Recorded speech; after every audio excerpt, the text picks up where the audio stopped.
If you're anything like me, you may feel discouraged or depressed when you learn about the state that our beautiful planet is in. I want to tell you today that it is not over. You can make a difference. The pampered generations before us have abused our environment to the point of extinction for many species.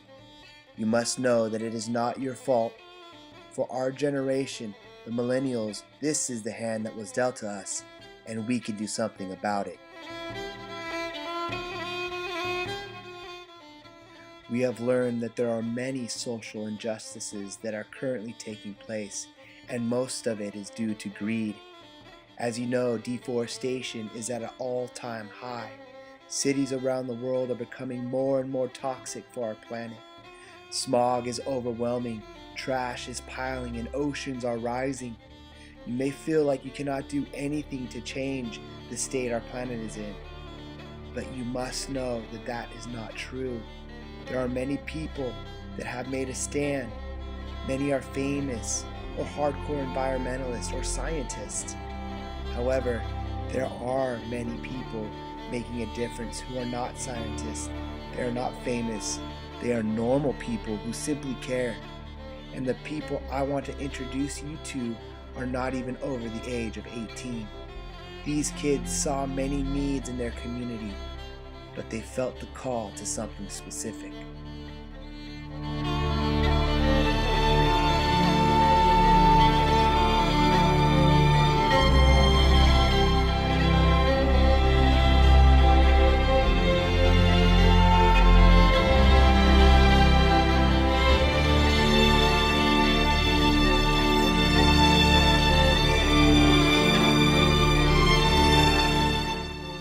Alex Lynn is a 16-year-old activist from Rhode Island who is hard at work recycling e-waste. He and his team have recycled 300,000 pounds of electric waste. They have also pushed to have the state legislature pass a bill that would ban dumping of e-waste. Greg Woodburn, a 15-year-old high school student, is the founder of a nonprofit that recycles shoes. Greg sustained an injury while competing in his favorite sport, which is track. Even though he is no longer running, he has put together a nonprofit that cleans gently used running shoes that were in the trash. He cleans them and gives them to underprivileged kids all over the world. At the end of his first year, he was able to give 500,000 shoes to children in the US and overseas. Adeline Tiffany Suwana is a 12-year-old Indonesian student who learned the importance of protecting mangroves. She witnessed many natural disasters in her young life and wanted to make a difference for the environment. She formed a community of young people called Friends of Nature, and it's now grown to 1,700 members in Indonesia. She organizes coral reef plantings, fish breeding, turtle protecting, and mangrove tree planting.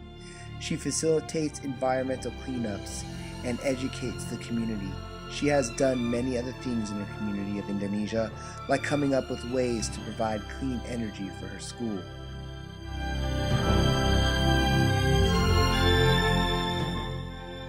These teens heard the call. They did not become overwhelmed with the needs. We can learn many things from these kids, but most importantly, we can learn to be call-driven in our community, not need-driven. Being call-driven will prevent us from becoming discouraged. We all have different interests, talents, and opportunities. Wherever we end up, we must not become overwhelmed with the needs, but pay attention to the call. If you do, you will make a difference that will impact the generations to come. No matter how big or small the scale is, you will still make a difference. One day, an old man was walking down the beach just before dawn. In the distance, he saw a child picking up stranded starfish and throwing them back into the sea. As the old man approached the child, he asked, "Why do you spend so much energy doing what seems to be a waste of time?" The child explained that the stranded starfish would die if left in the morning sun. The old man exclaimed, "But there must be thousands of starfish. How can your efforts make any difference?" The child looked down at the starfish in his hand, and as he threw it to safety in the sea, he said, "It makes a difference to this one."